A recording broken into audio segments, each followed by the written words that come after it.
All right, so this is going to be how to hold a rifle or a long gun.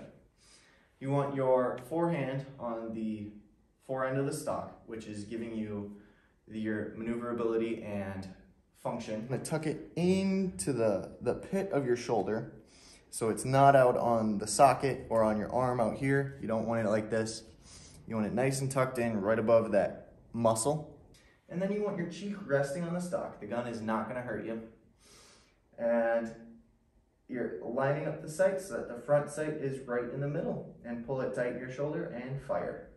Very similar to the rifle where you want it tucked into your shoulder nice and tight.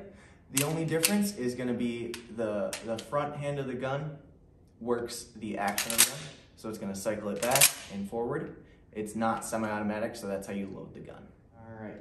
So now we're moving on to the handgun. The handgun has a little divot below the trigger guard here. You want your hand up under that, and then this tail back here, you want your hand up as high as it can go on that. And that's with your dominant hand. From there, you should be able to reach the mag release and the slide stop. With your other hand, it's gonna be what I like to call a hand hug. So you're gonna wrap your fingers around your fingers and then point both thumbs in the direction that the gun is firing. So both thumbs pointed down the barrel. I've seen people do a teacup, which is going to affect the recoil of the gun. And I've also seen people grab it like this, which when that gun cycles, that slide is gonna come back and bite your hand and leave you a pretty nasty cut. So, hand hug, fingers pointed down the barrel.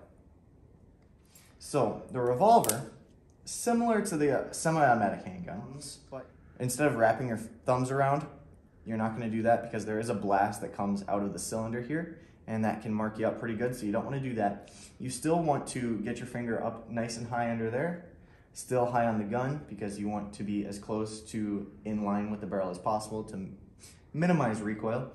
But you're going to wrap your fingers around, and then I put my left thumb on top of my right thumb just to keep it out of the way from getting hurt.